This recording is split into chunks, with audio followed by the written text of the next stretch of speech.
Hello po sa inyong lahat mga ka-crypto. Ako po si Pinoy Crypto Trader at sa video na ito ay atin po pag-uusapan ang tungkol sa balitang ito.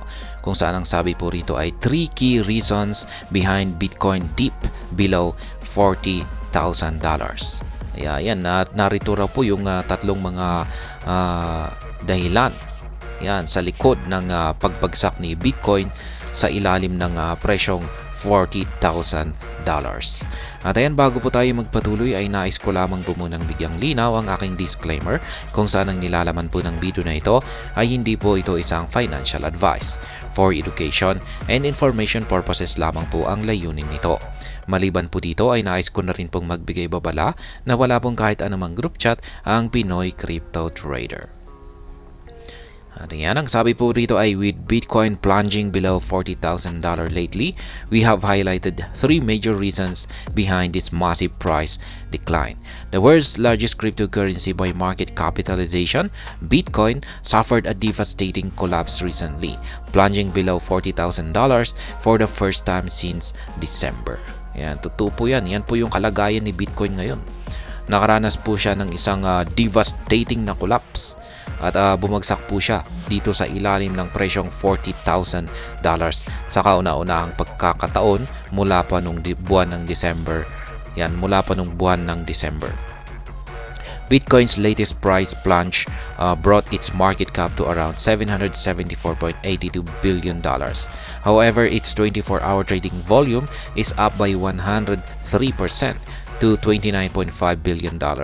Data from market cap shows. Ayan, bumagsak po yung kanyang market cap pero umangat naman po yung kanyang 24-hour trading volume.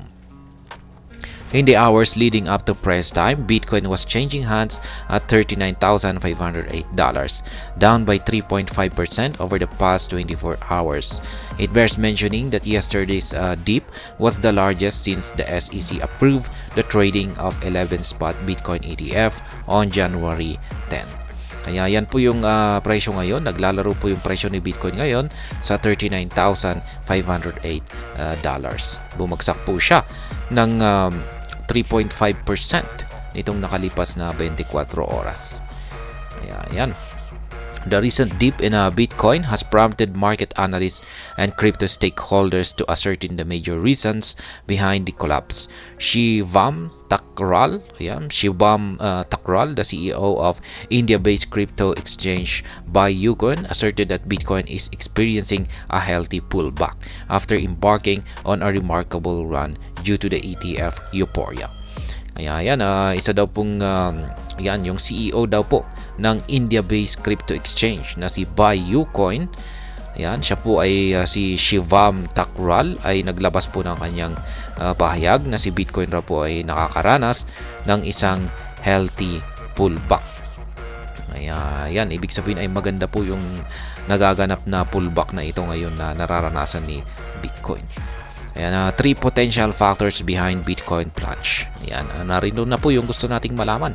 Yung tatlong posibleng mga bagay sa pagbagsak ng market price ni Bitcoin. While this could be the case, other factors may have played a role in Bitcoin's recent dip.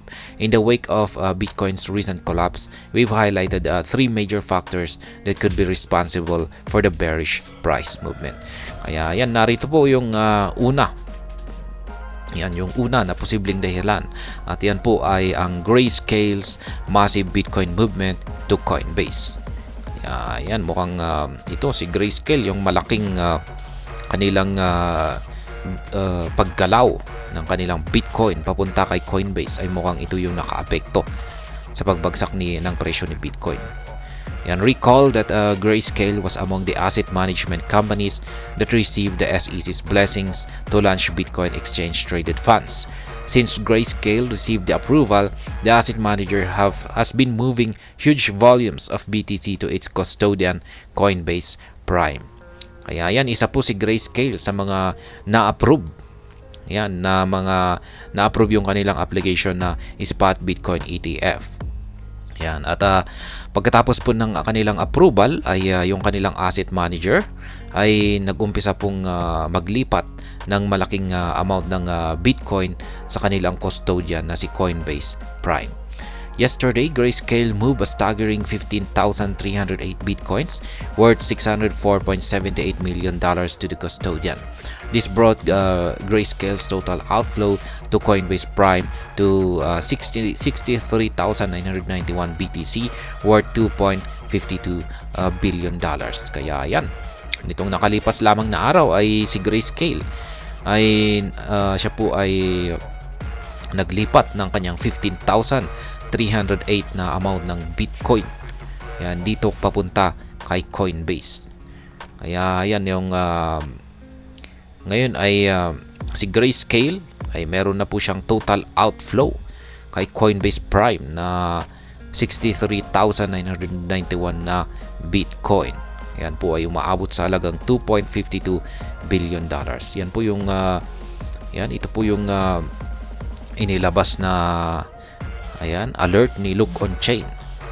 Grayscale deposited 15,308 BTC to Coinbase again 50 minutes ago.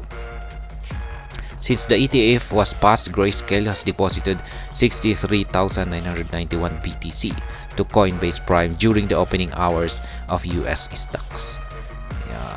Yan po yung nangyayari dito. The early phase of Grayscale's Bitcoin transfer to Coinbase, many crypto enthusiasts speculated that the asset manager was planning to sell the BTC on the exchange. However, it appeared that Grayscale was only transferring the assets to the custodian arm of the exchange for safekeeping. Kaya yan, ito po yung nagdulot kasi ng takot sa mga investors ng Bitcoin. Ayan. Kasi nakikita po nila na ang lalaki yung trina-transfer ni Grayscale na amount ng Bitcoin papunta dito kay Coinbase. At yung nagdulot po ng takot dito ay ang akala ng maraming mga crypto enthusiasts ay magbebenta. Ibebenta ng asset manager yung malaking amount ng Bitcoin na ito. Idadump niya kay Coinbase. Pero mukhang ang plano po pala ng Grayscale ay transfer lamang po nila ito kay Coinbase para sa safekeeping, para maitago nila ito ng ligtas or maayos. Kaya yan, yung pangalawa naman po na posibleng dahilan dito sa naging pagbagsak ni Bitcoin sa ilalim ng $40,000 na presyo ay ito, crypto naysayers resume bearish sentiment. Ayan, may mga crypto naysayers daw ang mga nagsasabi na patuloy lamang yung bearish sentiment ni Bitcoin. Ayan, crypto naysayers have resumed the act of sharing negative views about Bitcoin. Yesterday, famous critic Peter Schiff took to X to predict doom for the recently approved 11-spot Bitcoin ETF. Kaya yan, mukhang nakaapekto na rin po yung mga inilalabas na negatibong mga balita ng mga kritiko, katulad na lamang po itong si Peter Schiff, kung saan ay yung kanyang kamakailang na inilabas na statement ay sabi niya ay ito na raw yung katapusan ni Bitcoin kapag na-approve na yung 11 na spot Bitcoin ETF. Yan, in a tweet yesterday, he revealed how ProShares Bitcoin Strategy ETF, a BTC futures ETF approved in 2021, has dipped over 50% from its opening trading price of $40. According to Schiff, the recently approved spot ETF could suffer a worse fate than the ProShares Bitcoin Strategy Fund. Kaya ito po yung naging basihan niya sa kanyang prediction. Yung nangyari po kay ProShares Bitcoin Strategy ETF, kung saan ay nagkaroon po ito ng approval nitong nakalipas na taong 2021, at pagkatapos po niyan ay ito po ay bumagsak ng higit 50% mula po sa kanyang opening price na $40. Kaya dahil diyan ay dahil sa kanyang basihang ito ay ganito na rin daw ang daranasin ng mga Bitcoin ETF na ito. Ayan, na bagong approve. At sabi pa niya rito ay mukhang mas masama pa, or hindi yung sinapit nito ni ProShares Bitcoin Strategy Fund ay mas matindi pa raw yung sasapitin ng mga newly approved na mga spot Bitcoin ETF na ito. Kaya ito po yung aktual na tweet ni Ginoong Peter Schiff. Yan na nga, basahin natin. The ProShares Bitcoin Strategy ETF, which track Bitcoin futures, launched in October 2021. BITO began trading at $40.88. So far, today's low was $19, down more than 50% in over 2 years. I think those who bought any of the 11 spot Bitcoin ETF will experience even worse result. Kaya yan. Sabi niya rito ay yung mga nakabili raw sa kahit anuman rito sa 11 spot Bitcoin ETF ay makakaranas po ng mas hindi magandang resulta kumpara dito sa nangyari kay ProShares Bitcoin Strategy ETF. Similarly, CNBC's Mad Money host Jim Cramer, who recently noted that Bitcoin is unlikely to find its footing, shared a cryptic post yesterday, Bitcoin tough down. Yan po yung mga critics. Si Jim Cramer na rin. At marami pa yan na content natin sa mga nakalipas na araw. Dami po talagang mga critics at mukhang yung kanilang inilabas na mga statements ay mukhang naka-apekto po talaga sa pagbagsak ng market price ni Bitcoin. Gox inches closer to Bitcoin repayment. Kaya yan, ito po yung most recent po na content natin yung tungkol dito sa Gox na ito, si Mt. Gox na yung inilabas ng Mt. Gox na kanilang pahayag kung saan ay magbebenta daw po sila ng napakalaking amount ng Bitcoin. The massive collapse of Bitcoin may have stemmed from updates about Mt. Gox preparing to commence Bitcoin and Bitcoin Cash repayments. According to reports, Mt. Gox recently sent confirmation emails to creditors, asking them to complete the identity verification for crypto exchange accounts to be used to repay BCH and BTC. The move comes after the hack exchange started bank repayments last month, with billions of Japanese yen deposited to creditors' PayPal accounts. Sources claim that the exchange could repay between $142,000 and $142,000 and $200,000 BTC to creditors within the next 60 days. Expectedly, the news stirred a negative reaction after crypto enthusiasts, as they feared that the potential $200,000 BTC release could have